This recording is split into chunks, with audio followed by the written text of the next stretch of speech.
格格，你慢点儿。格格，等等我，格格。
给熹贵妃娘娘请安，青音来迟了。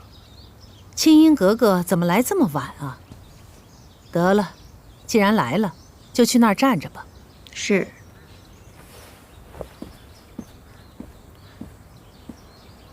来了。我来看看你选谁，这样的好戏怎么能错过？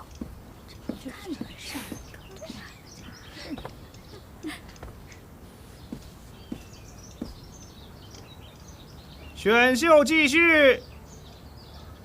乌拉那拉氏，满洲正黄旗，左领纳尔布之女。富察氏端庄持重，是为侧福晋之选，赐荷包一个。就是侧福晋，嫡福晋就是。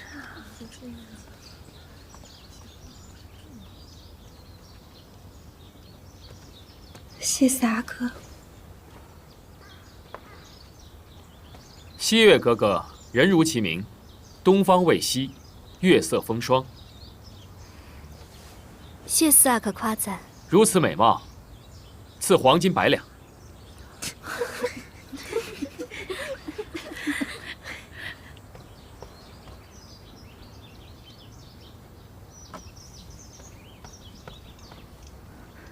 谢四阿哥。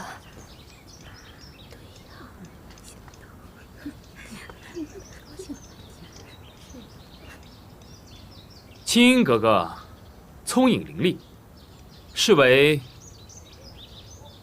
嫡福晋，赐如意一把。这就选中了。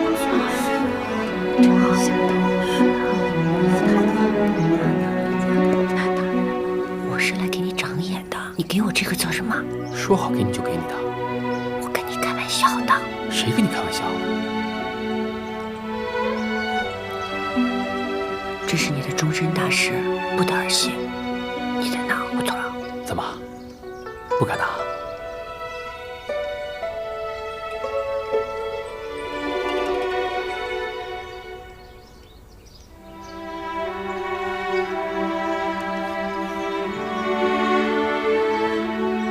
额娘，我选完了。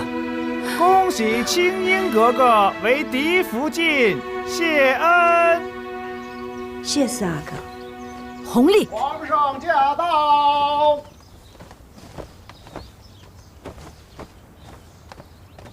皇上万安。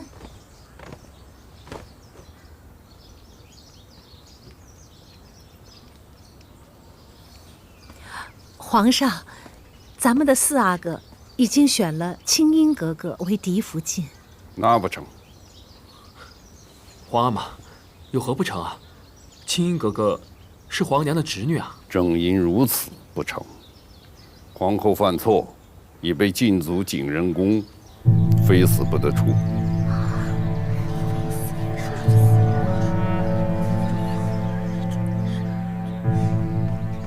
皇上，皇后娘娘犯了什么错，受您如此严惩？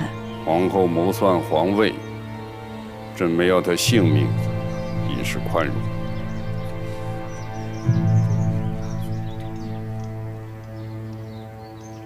皇上，皇后娘娘已经受到严惩。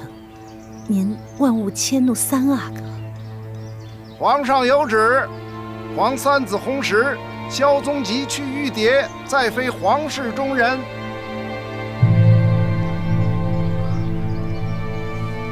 皇阿玛，三哥就算犯错，也不该受如此重罚。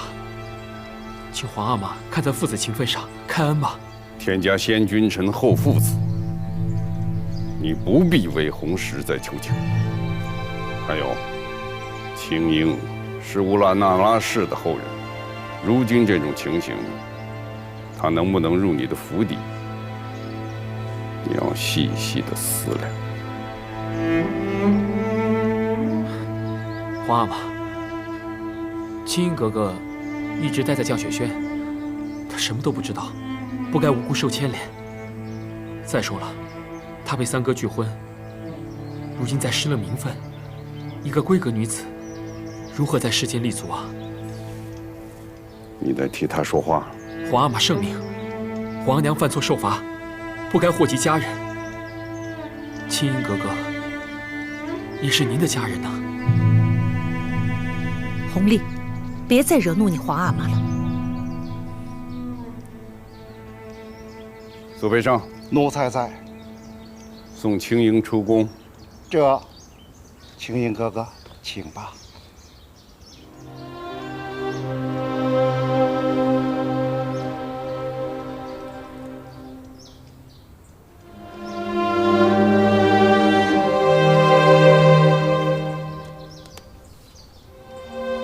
姑丈，青樱哥哥，请谨慎称呼。姑丈，还请您看在和姑母10数年的夫妻情深，可以稍稍厚待姑母。青樱无福，侍奉在您的左右，还请您保重。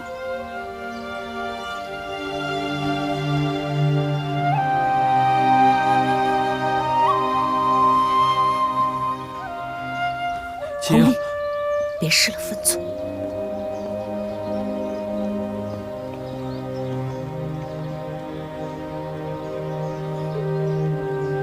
皇上，今日选福晋是喜事，咱们要不把福晋给定了？弘历，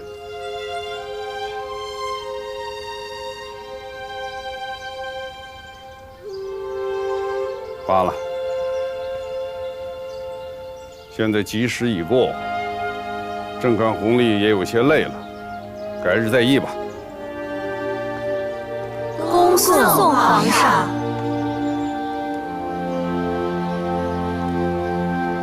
奉天承运，皇帝诏曰：自日左领纳尔布之女乌拉那拉氏，天资清逸，性语贤明，柔贤内政，书问外宣，致用命耳为保亲王之侧福晋，钦此。奴才领旨。保亲王？是呢，皇上封4阿哥为保亲王，又指了富察氏郎化格格为保亲王的嫡福晋。您家青樱格格为侧福晋，另外高大人府里西岳格格为格格。真的？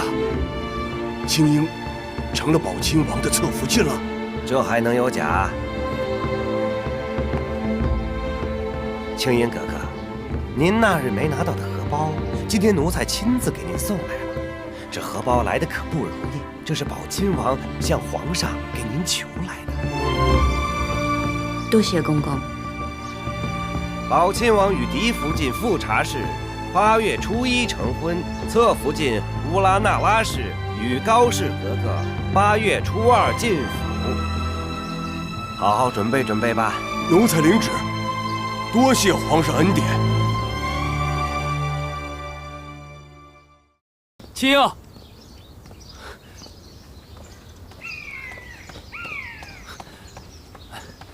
怎么那么久才来啊？等你好久了。你不高兴啊？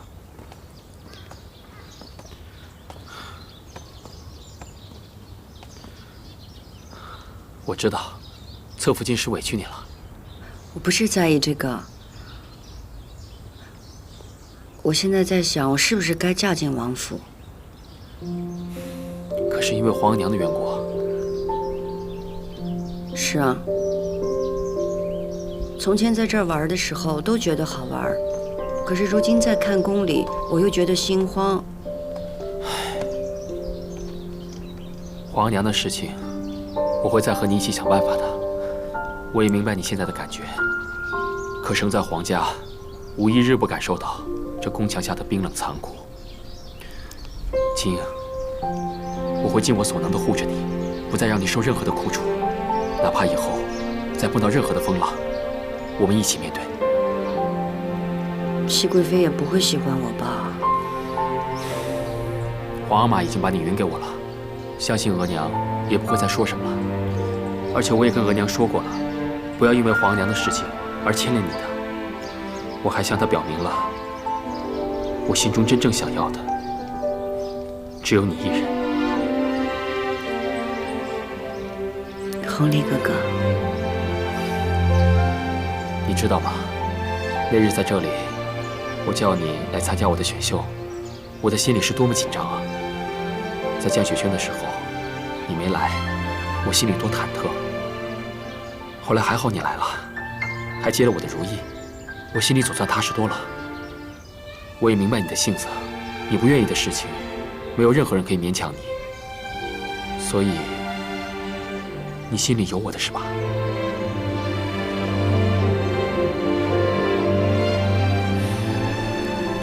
我只想问你一句，你愿不愿意同我在一起？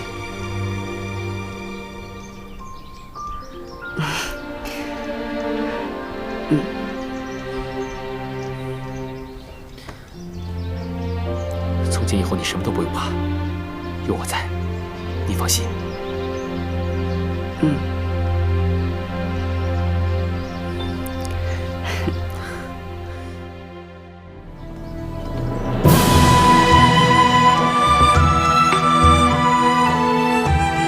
侧福晋到，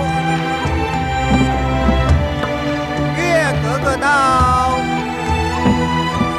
请侧福晋月格格入内行礼。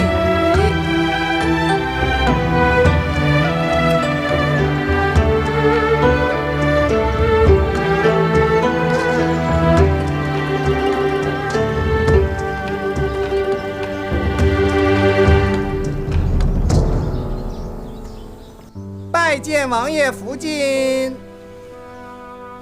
都起来吧。谢王爷福晋。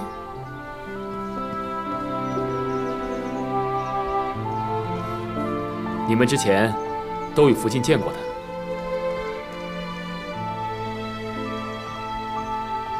这是我成婚的时候皇上赐给我的嫁妆，听说是安拿来的贡品，所以便转赠给两位妹妹，以表倾慕之情。多谢福晋恩赏。这往后啊，都是一起伺候王爷的姐妹，不必拘束。两位妹妹的住处都已经安排好了，今儿是你们进府的喜日子，都早些回去歇息吧。妾身告退。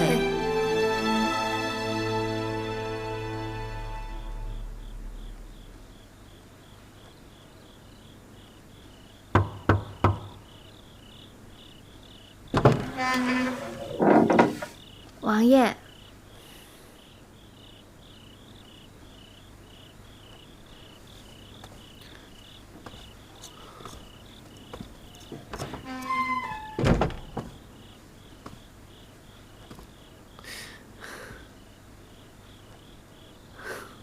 难得看你这么规矩的坐着，还真有些不习惯呢。我也不习惯。要不，我帮你揭开盖头，让你松翻些。好。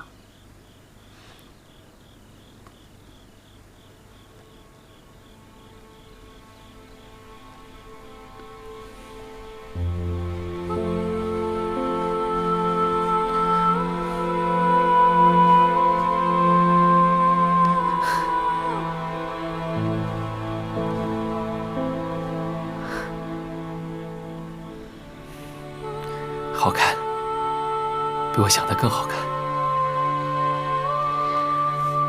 你穿红色也好看。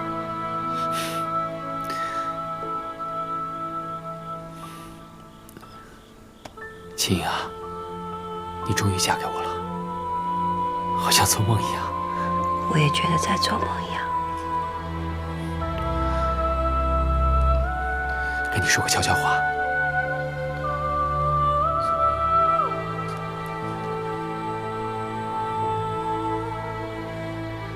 你这样不太好吧？你是我自己选的人，做侧福晋已经是委屈你了。第一夜自然要和你在一起的。她是我的发妻，我会爱敬她，尊重她的。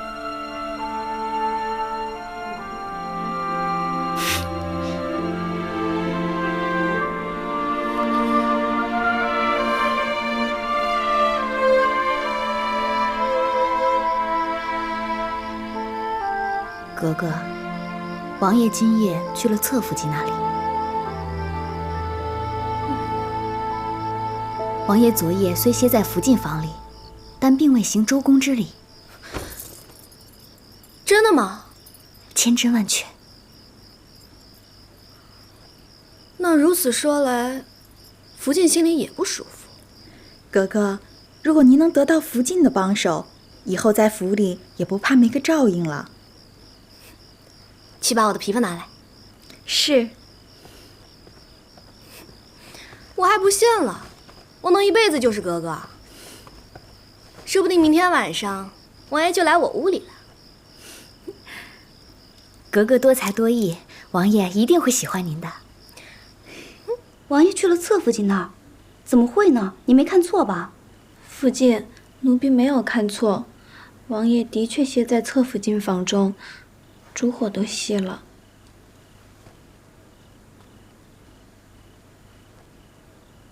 你下去吧。是。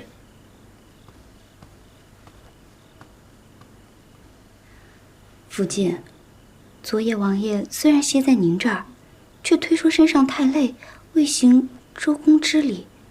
今夜又去了侧福晋那儿，这就是侧福晋入府，王爷去那儿也是应当的。但无论如何，总归老夫人说的对，您呐得拿出手段来，对侧福晋他们得好生提防才是。王爷越是喜欢他，我就越得拿出嫡福晋的气度。我得做得更好，比任何人都像一个正妻。王爷无可挑剔，就会觉得只有我才是最适合做嫡福晋的。请福晋安。都坐下吧。谢福晋。册封西月妹妹为侧福晋的旨意下来了，恭喜岳福晋。当初你跟青音一起进府的时候，我赐给你们每人一只赤金莲花翡翠珠镯，就是希望你们无论身份高低，也能亲如姐妹，不分彼此。如今你也成了侧福晋了，我看着真是高兴。多谢福晋，福晋赏的镯子，妾身和亲福晋每日都戴着。妾身能有今日，多亏福晋调教。你阿玛一直为皇上尽忠，如今皇上身子不好，王爷帮着理政，你阿玛出力不少，皇上要嘉奖你也是应当的。绿云，你刚生下永璋，还是要仔细着身子。谢福晋关心。这说起来啊，青音、西月和我是差不多一起进府的。玉颜从御史来也不少日子了，连齐莹、海兰和婉音伺候王爷也许久。你们什么时候都能有子嗣，为王爷开枝散叶的才好。是，妾身们没有福晋那样儿女双全的好福气。别着急，慢慢来，都会有的。时候不早了，你们也早些回去吧。妾身告退。父亲，咱们去哥哥，不好了！好好说话，这是怎么了？皇上驾崩了！皇上，王爷呢？我也听到消息，进宫了。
见你一面。丧仪我都不能去，皇上，您丢下我了，我才是您唯一的皇后，连丧仪都不让我去，皇上。娘娘别难过了，娘娘。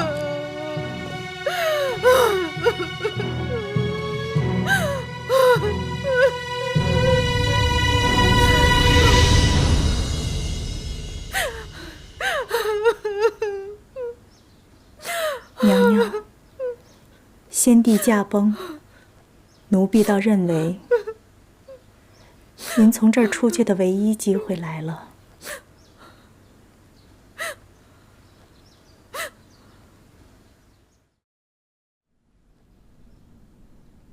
礼制所载，皇上登基应当尊景仁宫为母后皇太后。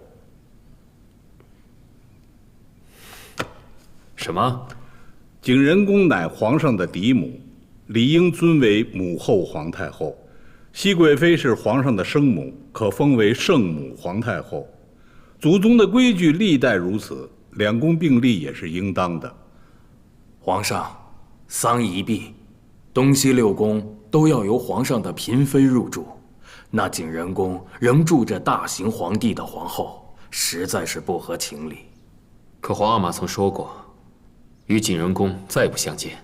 所以说，大行皇帝的丧仪，景仁宫可以不出现，但是先帝毕竟不曾废后，丧仪一了，还是要正名分的。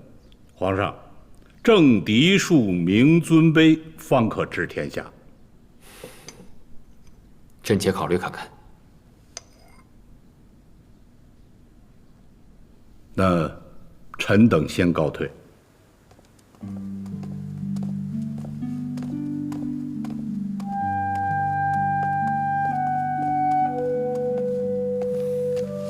臣妾给皇上请安。你来了。这2日在丧仪上，看皇上唇干气燥，眼睛里也是红红的，所以臣妾给皇上煮了1碗杏仁露，润润肺。过来吧。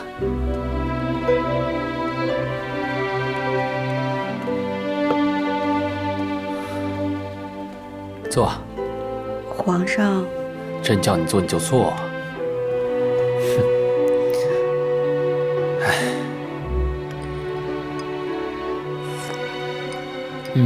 好喝。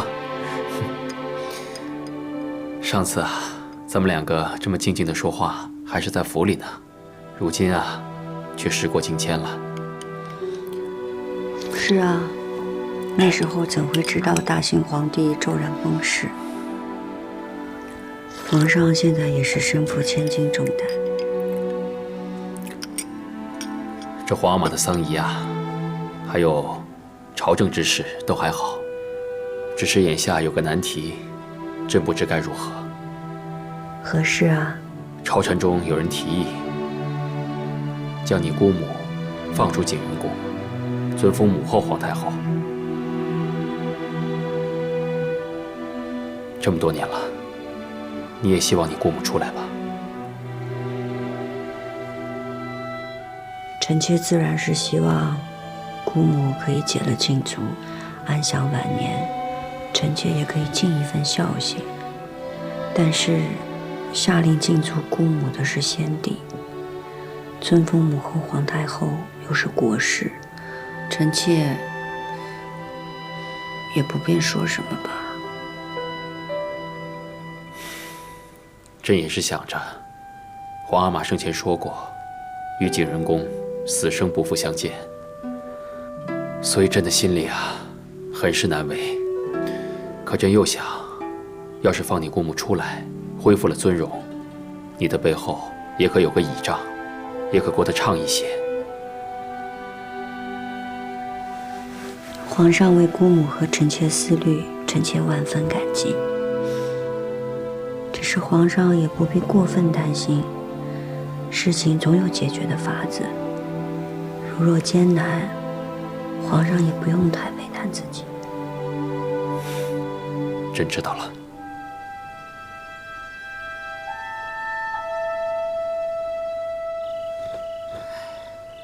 真有这样的消息传出来？是，诺钦大人一得消息就递话进来，让告诉您知道。大行皇帝没留下任何处置景仁宫，这麻烦就来了。说是张廷玉大人先向皇上提议的，又有几位大臣陆续附议。张廷玉这老家伙，从来就把祖宗规矩、嫡庶尊卑看得比命还大。他要尊母后皇太后，那是防着哀家呢。张大人心里只有规矩，未必是存心跟您作对。哀家还能不知道那帮老家伙？后宫势弱，前朝那帮老臣在皇帝跟前就会更有分量。可朝廷里也不是只有张廷玉一个人会说话。傅家，你去回话给讷亲，他知道该怎么做。是。太后，这事儿不是皇上说了算吗？您直接跟皇上说您不愿意不就成了？当年选福晋，皇帝就没跟哀家一条心。如今这件事，咱们先别说话。哀家看看皇帝的心意，也瞧瞧到底有多少人惦记着景仁宫那位。一靠手，二靠手，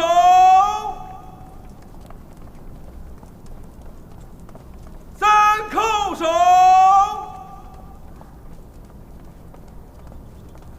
起！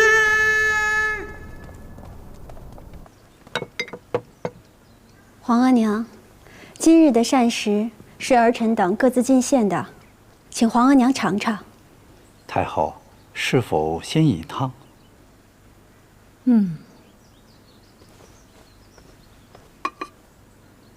太后，这是青主儿进献的火腿鸡汤。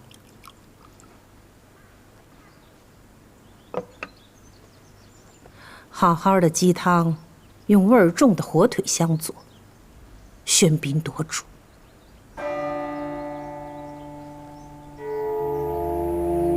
臣妾只是想用鲜味儿令太后开胃，没想到仿了太后用膳，是臣妾的过失。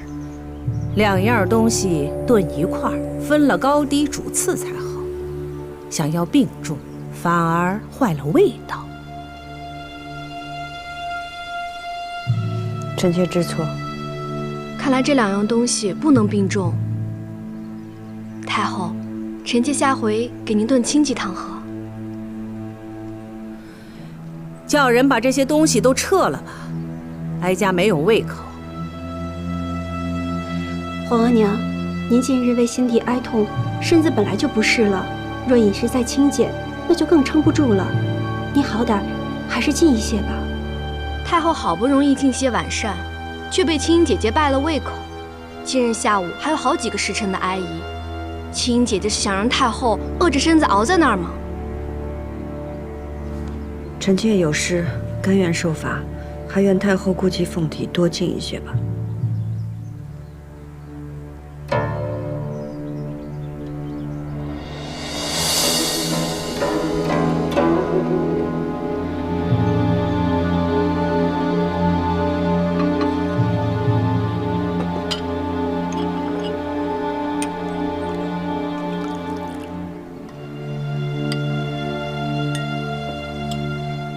皇额娘，民以食为天，米为食之主，就是因为米是最养人的。先帝在世时最爱喝米粥，你也尝一尝吧。罢了。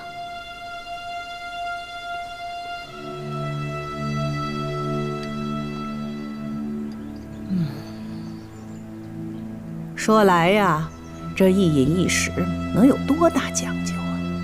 无非是审时度势，不要自作聪明罢了。儿臣明白。起来吧。臣妾谢太后。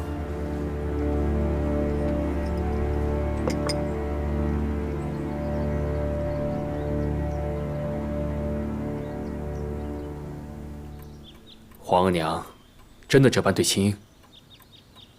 是。让她受苦了。你送些躺伤药到她阁中，叫她别难过了。这都烫红了，太后的心也太狠了，只是一碗汤而已。你今儿是怎么伺候煮的？是我伺候太后不小心弄伤了自己，不能怪索性。那也是索性没护好煮。你去外头思过去。是。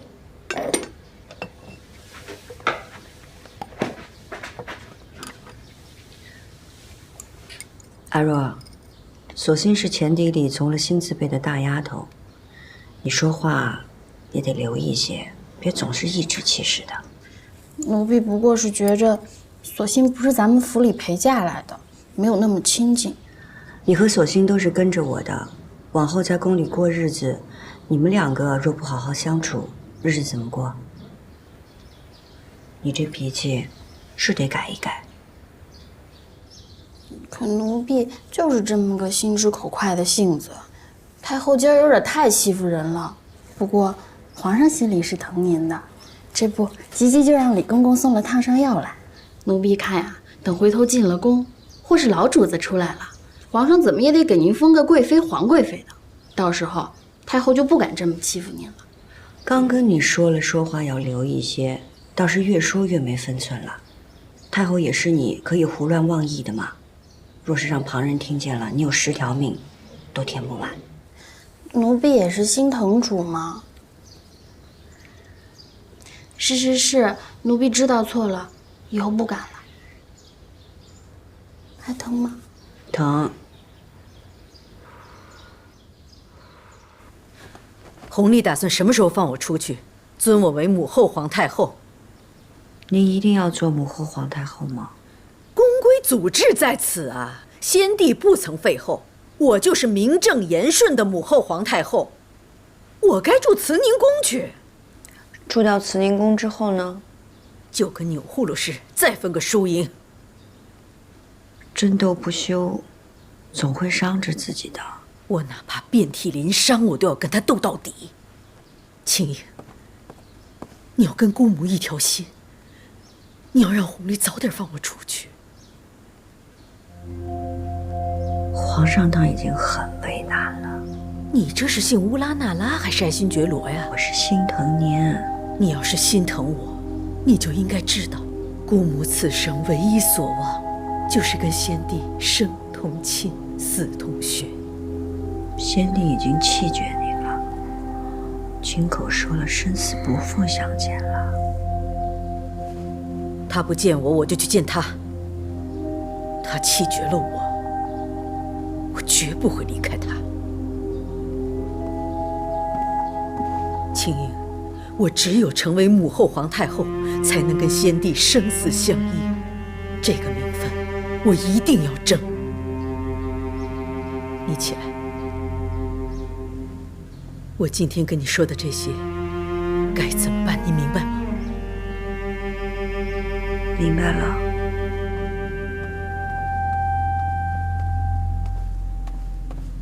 皇上，金主儿来了。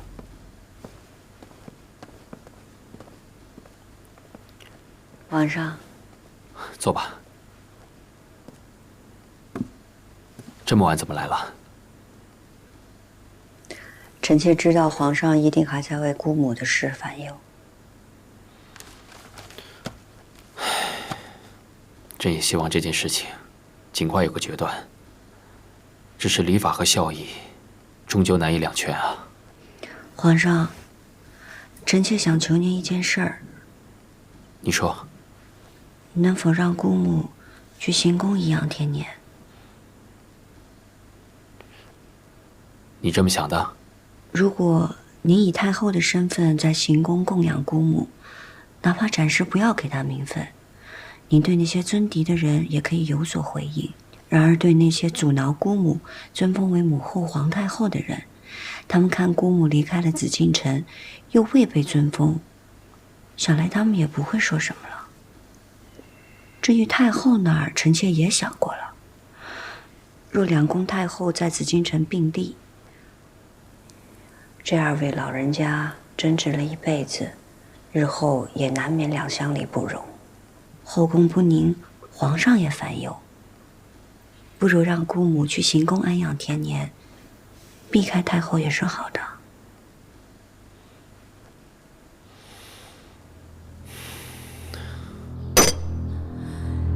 你说皇帝已经暗中安排人去行宫排布事宜了？是，清福晋才离开养心殿，皇上就派人去了行宫收拾殿阁，亦应按太后安养布置。荒谬！难道皇帝真要乌拉那拉氏为母后皇太后吗？就算换了地方，离开紫禁城不与您同尊，可母后皇太后就压了您一头啊！这种主意，定是青樱那丫头弄滚出来的吧？景仁宫与清福晋这般里应外合，皇上还年轻，难免不被清福晋这个宠妃说动啊。早知道，当年就不该留着青樱。明日丧仪之后，你让她来找哀家。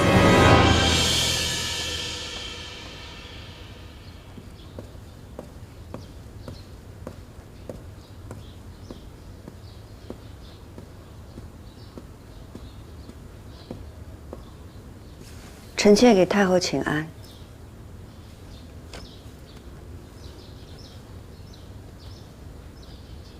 被福家换来了永寿宫，你怕不怕呀？被太后召唤，臣妾怕的是侍奉不周，未能替皇上尽一份孝心。你的孝心都进去了景仁宫吧？太后，请恕臣妾冒昧。景仁宫是臣妾的至亲，臣妾不能不去看望他。就是去看看。臣妾也求了皇上，让姑母去行宫颐养天年。痴心妄想！你是觉得，你如今可以仗着皇帝对你的那点情分，来压哀家了吗？太后，臣妾没有这个意思。臣妾只希望姑母能安安生生地活下去。安安生生？没有名分，你姑母会安安生生地走出景仁宫，去到行宫？乌拉那拉氏有你这个希望在，你觉得你姑母会安安生生吗？你要你姑母活，可以。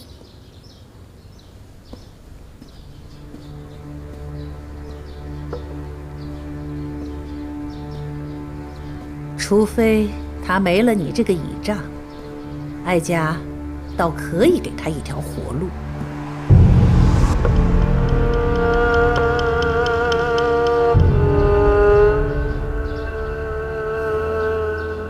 如今正是先帝丧仪，丧仪过后，你自寻了断。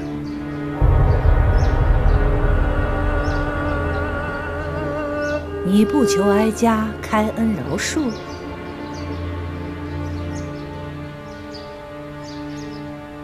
太后发落赐死，自然主意已定。臣妾知道求也无用。你要不死，也不是没有办法。哀家可以给你一条路选。乌拉那拉氏，有你姑母，便没有你；有你，便没有你姑母。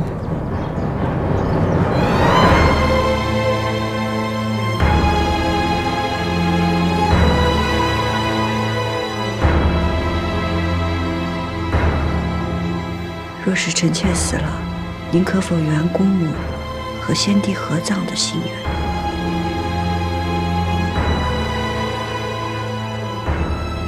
你倒真有孝心。只要他在行宫安分养老，哀家许他和先帝合葬，只是没有名分罢了。多谢太后。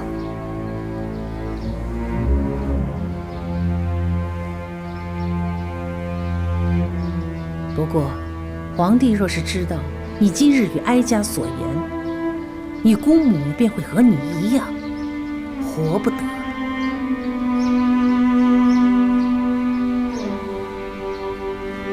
臣妾明白，多谢太后。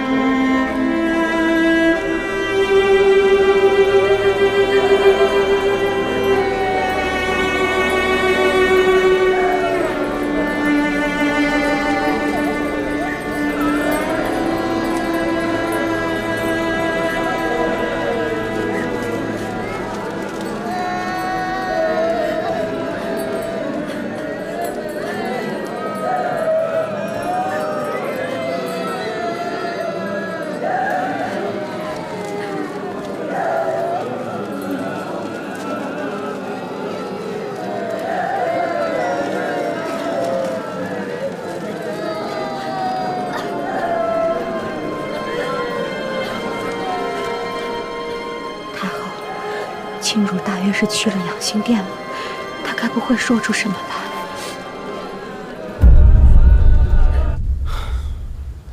景仁宫的事情呢，朕已经安排的差不多了，只是没想到风声传了出去，朕呢还得要顾及皇娘的心意。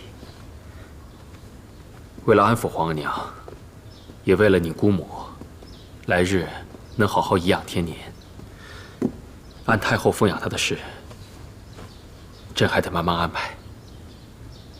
皇上的难处，臣妾都明白。臣妾是替姑母难过。你放心，朕会将景仁宫移至圣经旧宫，好好安养。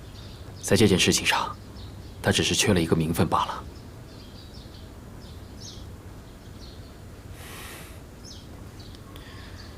后妃与君王失和，吃苦的肯定是他们自己。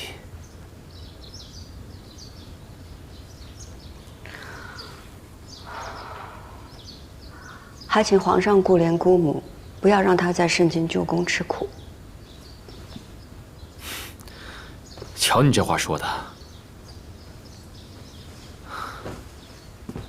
你放心，朕呐，每一次去圣经，都会带你去探望她，平时也会派人多多伺候她。臣妾多谢皇上。你要谢啊，就别嘴上说说。朕惦着你的暗香汤呢，什么时候给朕再做一碗？梅花都没开呢，怎么做暗香汤？朕知道你喜欢梅花，秋天过了就是冬天，会开很多梅花，到时候多做几碗给朕喝。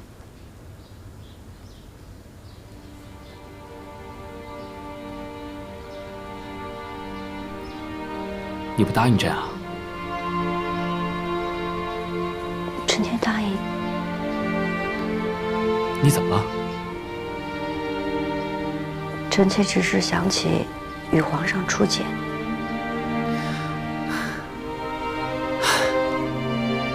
当日咱们一起听了一出墙头马上。墙头马上遥相顾，一见知君即断肠。朕记得，景，你和朕是年少情谊，虽然没有成为嫡父间，但你和朕的情谊是谁也比不了的，知道吗？臣妾明白。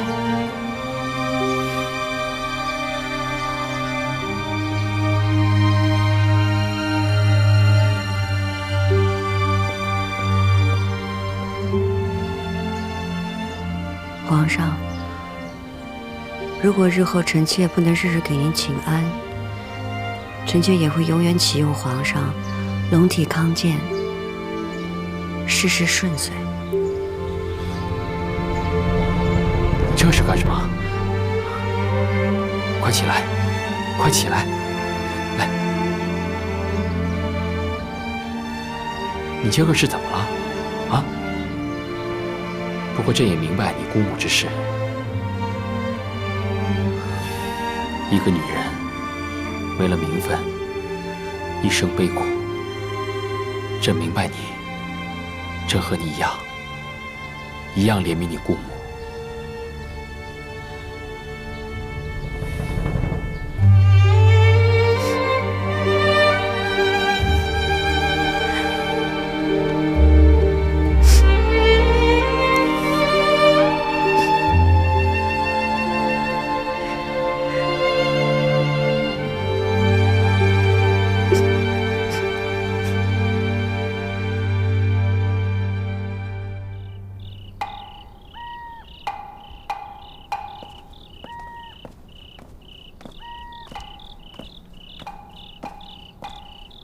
主，老主子真的没指望了吗？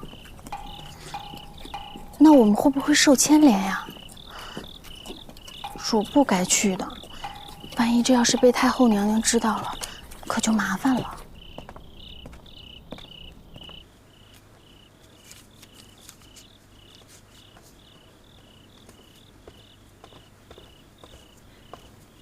太后怎么还做这些？先帝的丧仪将毕，不用再烧纸锭了。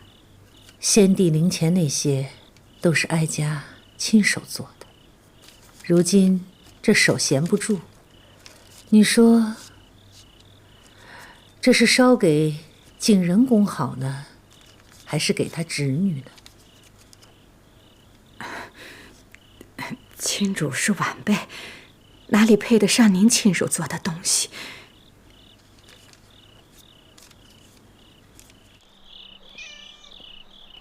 亲主来了。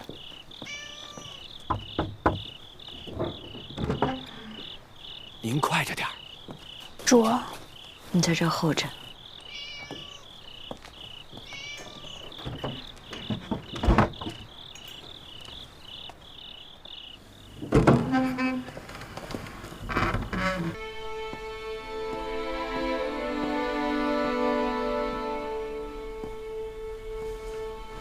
姑母，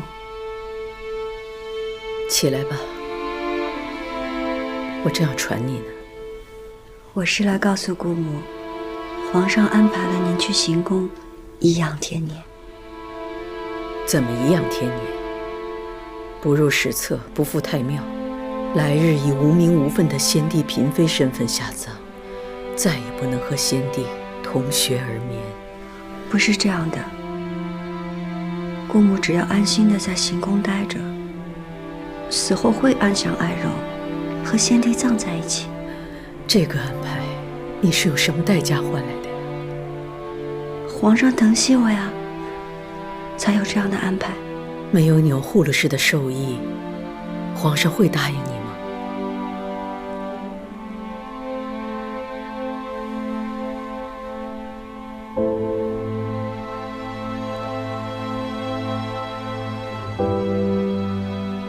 他一定也让你选择。我们姑侄俩，谁能活下来？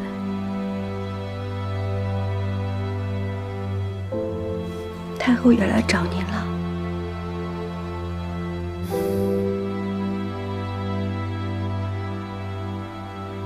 青莹，你过来。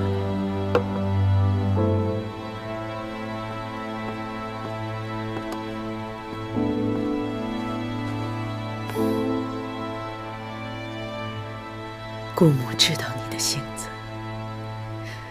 你必然会护着我，你会舍去自己的性命，保住我的名分。可是钮祜禄氏从来就是要我死，你死了有什么用？再说你死了，你心爱的弘历会放过我吗？啊，会让我翻身吗？就算他顾及到我是你的姑母，可我是堂堂大清的皇后，我怎么能够在钮祜禄氏的鼻息下没名没分、苟延残喘？姑母必须得死，他才会让你活下去，你才能够延续乌拉那拉氏的荣耀。你已经有了皇上的眷顾，你是乌拉那拉氏唯一的指望。你要得宠，你要做皇后。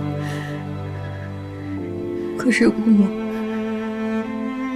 我从未妄求皇后之位，我只想跟皇上恩爱长久。你心里有皇帝对吧？难道不想跟他生同亲，死同穴吗？你只有成了他的皇后，才能跟他生死不离。可是富察氏是一个好福晋，她将来也会是一个好皇后。庸庸碌碌，没有心气，乌拉那拉氏怎么就出了你这样一个女子？姑母，姑母，你怎么了？福生，福生，你怎么了？你呼噜氏给的这碗毒药，不为毒身，只为毒心。这宫里，哀家只能允许有一个乌拉那拉氏，这也是哀家最大的宽容。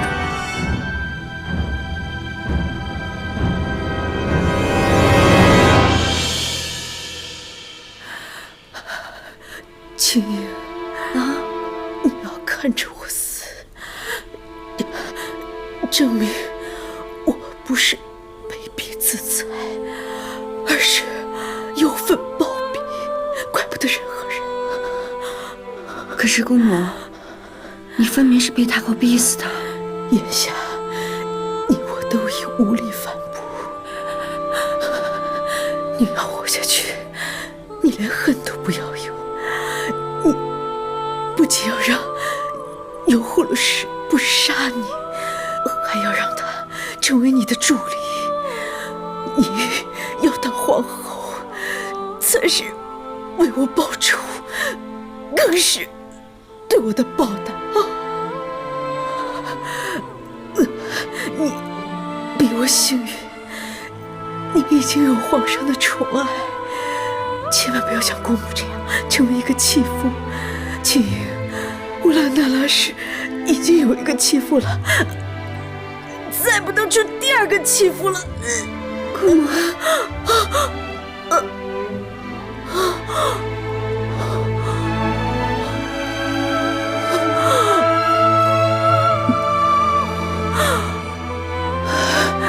那一年，先帝封我为皇后，那是我最好的时光，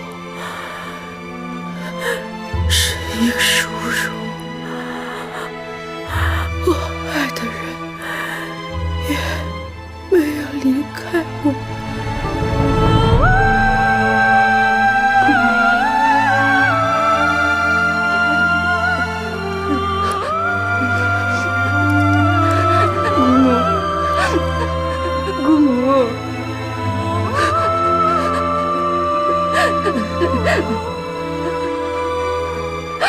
姑母，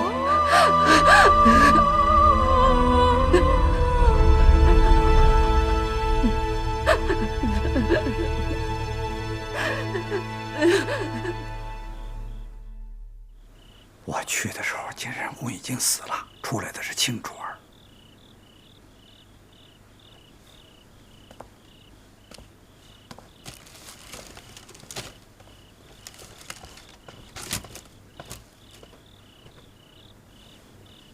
太后，出来的是青主。成汉进去时，景仁宫那位已经气绝了，伺候他的秀夏也跟着自裁了。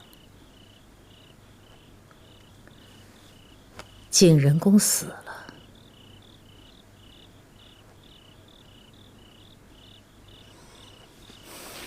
那青英，暂时让他活着吧。那景仁宫那位，是不是密不发丧？哀家明日去见皇帝，与他商议。回皇上的话，待丧仪一毕，太后将迁居慈宁宫，太妃们迁居寿康宫，东西6宫会立刻拾掇出来，供嫔妃们居住。回禀皇上，景仁宫过身了。什么？是秦主儿所言，保的是暴毙。真是暴毙。秦主儿是亲眼瞧着景仁宫过身的。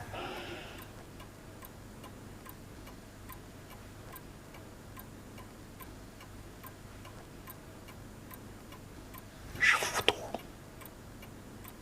毒从何来？之前太后去过景仁宫。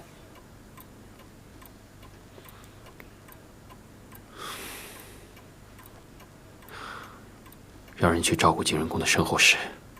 今儿个夜深了，明天一早，请清卓过来。这。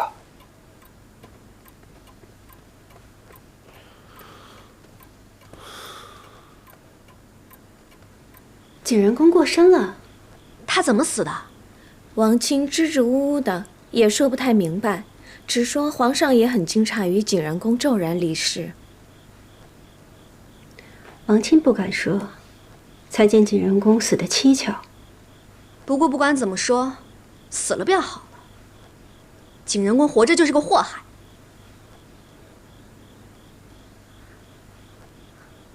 啊，天色也不早了，姐姐这些日子也乏了，妾身就先行告退了。莲心，送侧福晋。是。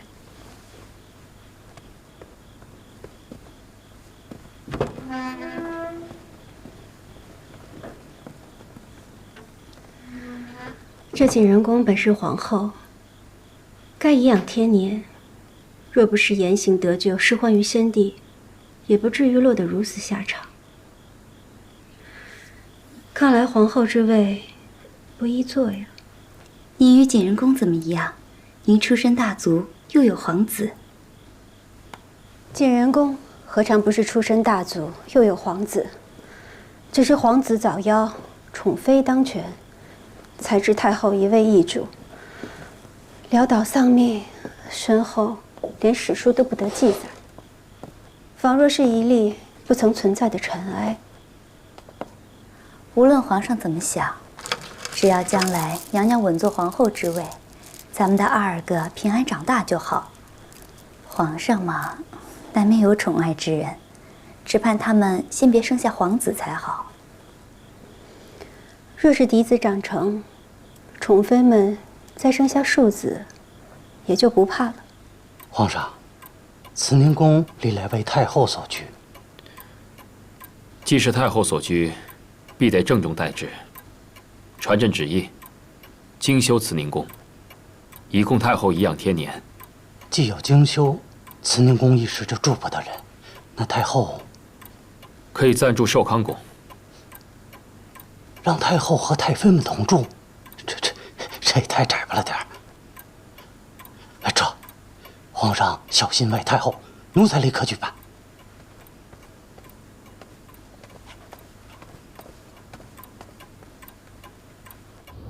主儿，您为了老主子都哭了一夜了，现在要去见皇上，您好歹得打起点精神来啊！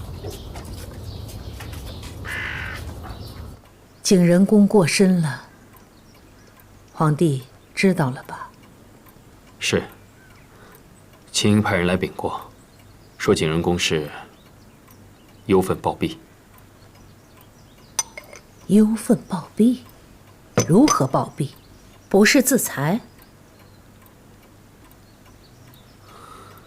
秦英是景仁宫的侄女，所言应该不虚。那无论如何，景仁宫身份尴尬，他的丧仪，皇帝打算如何处置啊？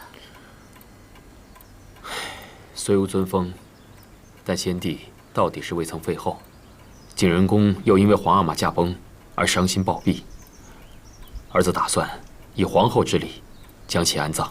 既无尊封，就不能以皇后之礼下葬，也不能与先帝同葬，才是先帝所言的。死生不复相见。皇上，张廷玉求见。让他进来。这。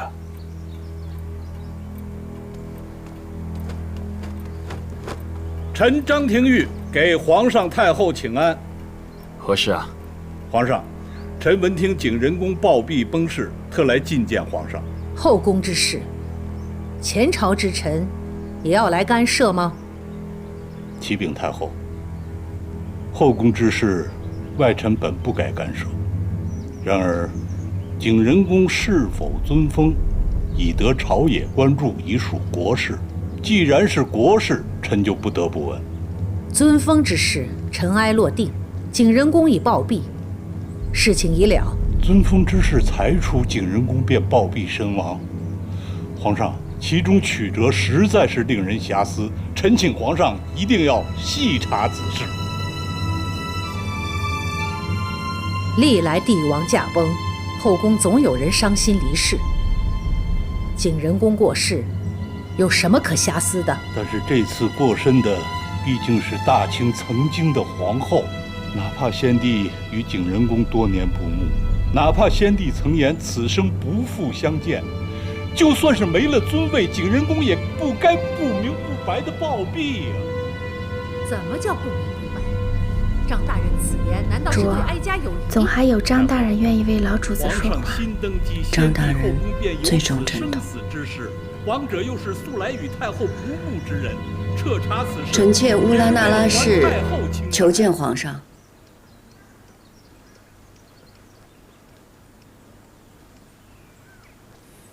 进来吧。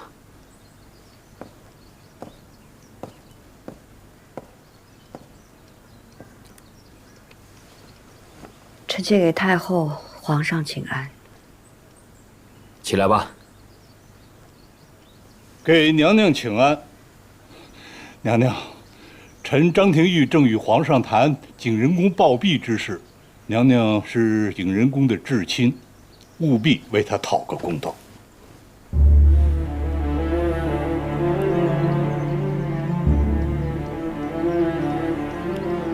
青英啊，景仁宫和皇额娘都是你的至亲长辈，你出言必得谨慎。是。张大人，我因姑母去世，悲痛万分。可公道二字，却不知道张大人从何提起。姑母进足景仁宫，悲愤交加，抱病多年。因先帝驾崩，姑母过分忧心，而居然离世。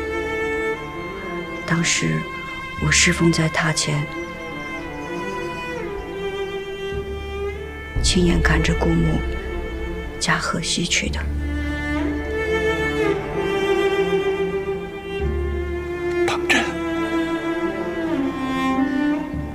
当真